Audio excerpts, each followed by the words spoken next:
Hi guys, I know, long time no see, but I feel like it's healthy to not upload for some time, but not all the time because we're trying to reach 1,000 subscribers. Welcome back to my channel, guys. I missed doing this, I must say, but like I said, the break was a bit necessary. I mean, I believe I've been pushing quite hard for the past 3 months, or was it 4 months? Now it's been 3 weeks since I uploaded. It feels good to be back in front of the camera talking to myself, but essentially to almost 400 people. And I remember I said the goal is 1,000 subscribers when we get to December. So I feel like we're well on our way. We're gonna push for this little bit of the year that's left and hope more of you stay. The crazy thing though is the views don't add up.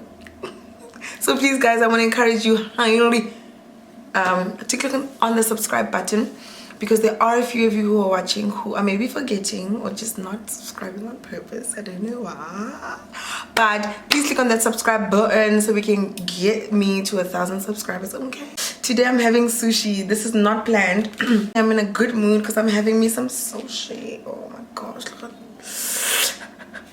I never ate sushi, fun fact, ever. I was just not this girl. And then where I was working last year, worked with a couple of bougie girls who forced me, and oh, I love sushi.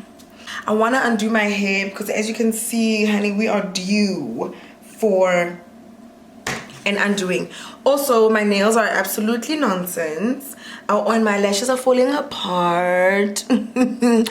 So your girl is a mess, my natural element. There's a sermon coming up that I'll upload next week, so that's in a few coming days. But today I kind of just wanted to have a quick chat about reality of being an adult.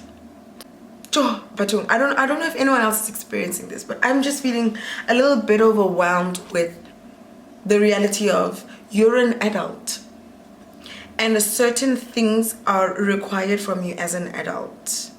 Like, there's no chickening out. You have to make certain decisions. You have to say certain things, be a certain way, act a certain way, pay things.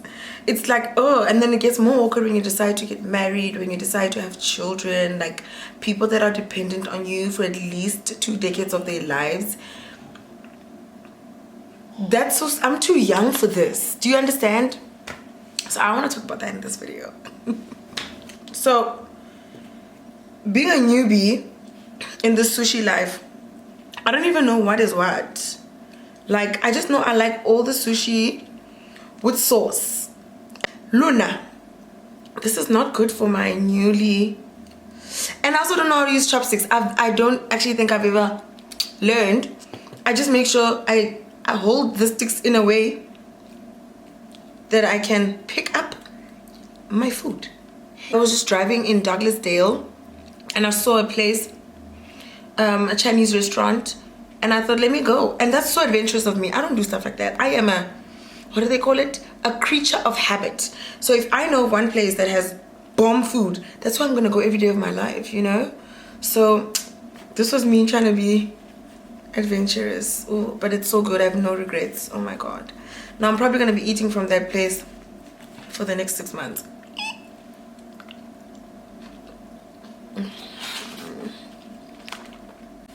In heaven, we're gonna be eating mpokwa and sushi.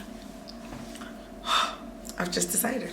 Alright, so the first thing that I think really shocked me when I kind of found out or woke up one day and I was an adult was no one is coming to save me. Like, I think compared to when I was a bit younger and in my early 20s, so aka still under the care of my mother.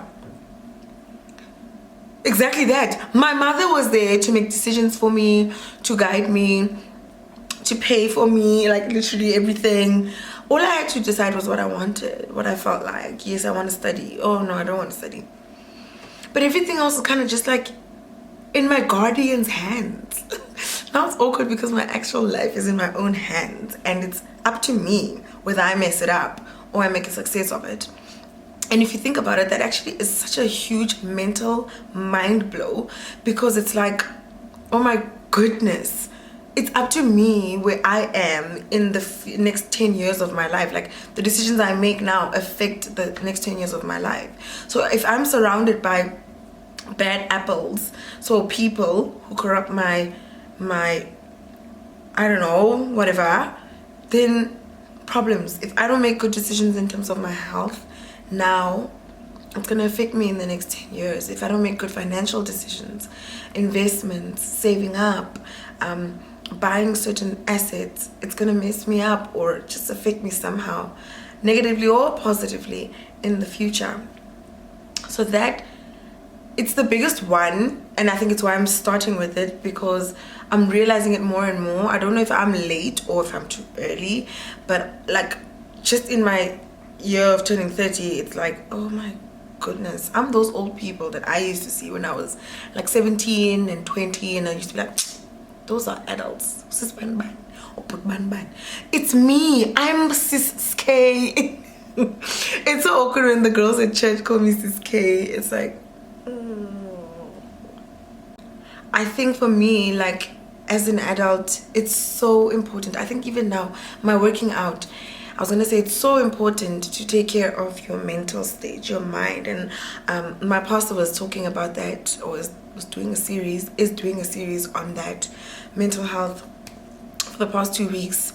Like, it's just so important, whether you're okay or whether we are goa. You should have, I think, a therapist, like professional help, and Jesus next to you, because this is hard. I think even if life doesn't throw hands at you, just the fact that you've got bills to pay and big decisions to make, i.e. buying a house, careers, fam, who to marry, like, those decisions on their own are just, they are strenuous on the mind, the emotions. You need help to regulate all that stuff, because, and I think especially people who suffer with anxiety, it's always like you overthink decisions. Like, did I make the right decision? Oh my god, do I pick that? Do I pick that? Like, you overthink and you go into this spiral of actually being stagnant because you've overthought so many decisions that you actually made no decision at all. Second thing that makes it a little bit harder is, especially for extroverts like myself, the people you keep close to you, because we all know this. I mean, it's even a scripture in the Bible that a bad company corrupts you.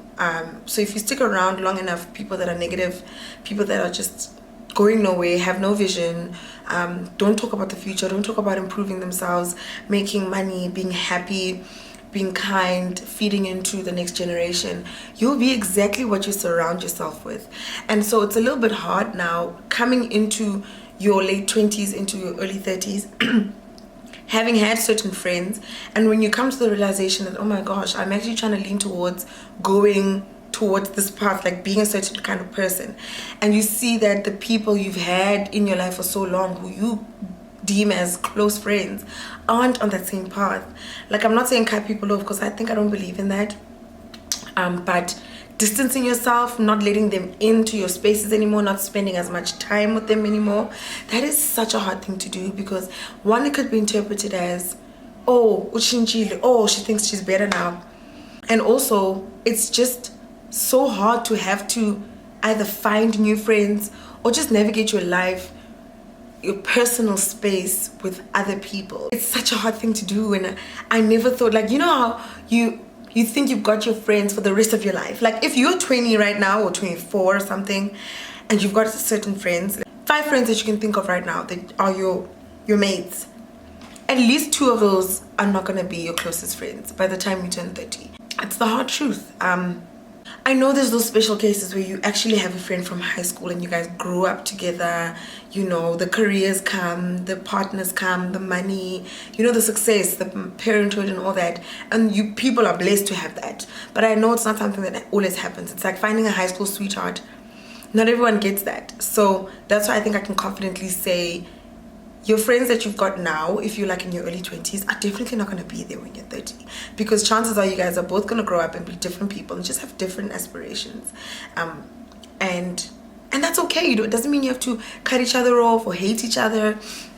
I think it can just be amicable. You can acknowledge each other as people who used to really love and be close with each other, but Now you've just got a different set of people who are like-minded, and that's okay. That's fine. It's a hard pill to swallow. Like, it's really hard. So brace yourself. It's coming. The last thing I think that's just like rocking my whole life, just in terms of growing up, weight. Yep, I said it, weight. So obviously this is weight, I guess, is the end result of the decisions you make when it comes to what you put in your mouth. So me eating this sushi, I mean, it's not good for me. Like the things you do, your how active you are, the types of food that you eat, nutrition, you know, stuff like that, it affects you. It affects you. Like I didn't care much. I really didn't care much. I just ran because I loved running. I used to be a runner. When my hubby made me, I ran a lot, so I got him into running. But I won't lie, like later on in our marriage, I stopped running, and that was just me. I'm not gonna blame it on the kids. It was just me. And granted, he's not a runner, so I didn't run, but it's not his fault. Like I know I decided to not run anymore. And I just want to say, like, I know for a fact that affected me, obviously, now into pregnancy, post-pregnancy, both my pregnancies. My activity, me being active, just went down completely. And then my eating, it just got worse. It got worse. And I remember my husband and I were in a rut where we just didn't eat well, exercise, like none of us. No one was pulling anyone up towards the light. Like, so, you know, he gained sympathy weight and I gained actual weight from being pregnant. And then even after the kids, I wasn't like intentional about losing that weight or cutting off the things I had gained, you know. And I gain a lot around my stomach, so my lower belly. It's called the sugar belly. And my thighs, like my inner thighs, like no cap, the way I'll see it, oh whoa, I've gained weight, is if I stand and I look onto my side. So under my hips there's like a bump, guys. It's an actual bump. If this was a nudity, I would show you. There's an actual bump that comes out the minute I gain like too much weight, and then I know it's time, baby girl. So I'm having to face the repercussions of my decisions, like I'd say from like 23 to now, or to 28, because after having my second babe, it kind of just occurred to me like, we wouldn't be in this if you had just done better about 8 years ago. Okay, so yes, it's still early, yes, I'm still young, and yes, I can definitely recover. Like I can look like Unati Msangana, Unati Ngai, jeez, what the flip is her name? Unati Ngai, at the age of 35, and I mean, look like that for the rest of my life, and that's a long life. And I know, guys, this is such a touchy subject. Food is not just a lack of discipline. Food also comes with not being okay mentally, where people turn to food for comfort. Emotionally, some people, it's not that they eat raggedy, but they have actual illnesses that, you know, release certain hormones that make them gain weight in certain areas. I know it's a very touchy subject. It's very meaty. I didn't even begin to scratch the surface of why people are overweight, but I know a big part of it is that we just lack self-discipline, self-control, which is one of the fruits of the spirit, and just being intentional about being healthy, because we don't look at how it's going to affect us there. We're thinking now, oh, the sushi is so yummy, I want it now. And every week, not to say that you can't have sushi at all, but I mean, if you have sushi every single week, I bought them McDonald's every week, something's off. So we really need to look into ourselves, but at the same time, it's just so hard to have to balance everything. I saw something on Instagram the other day. It's like a GIF, and this person is kind of underwater.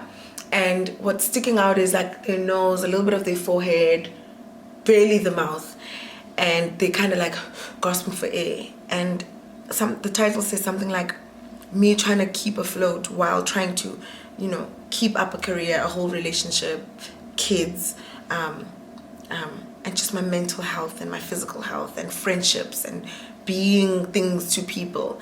It's so hard, guys. And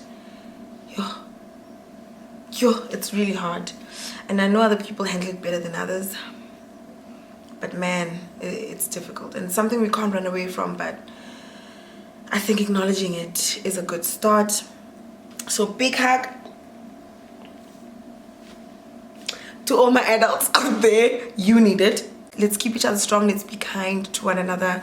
Let's encourage each other. Let's highlight each other's strengths, because it's hard out here in these streets. But our God is bigger. He's greater. He's been an adult all his life. God was never a baby.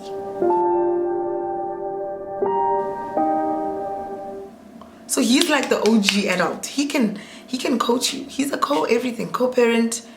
He can coach you on your career, anything. Like literally turn to the Holy Spirit, turn to God. When it's hard, acknowledge it. There's nothing wrong with crumbling for a time. I always give myself a day, like not a full day, because that's dangerous. That's 24 hours. But I mean, like at that moment when I feel like I'm crashing down, I give myself the rest of that day and time to sort of be in those emotions, because it's very toxic to not acknowledge those moments. And then after that, you move on with the strength given to you by the Holy Spirit, and you can do it. I just want to really encourage any grown adult, please, if you're going through some mental issues, look for help. Your life is too precious to lose, and you're wasting away by keeping quiet. The enemy wants us to stay in isolation, and I'm here. I don't know how I can help, but at least I can be an ear. Send me a DM on Instagram. If you got me on WhatsApp, do the same. I'll pray for you. I'll be there for you. I know a few therapists that I can refer you to, and if you don't have a church, I got an awesome one I could link you up in. And yeah, come on guys, we can do this. Haiti! That means you can do it in Korean. Bye. Thanks for watching.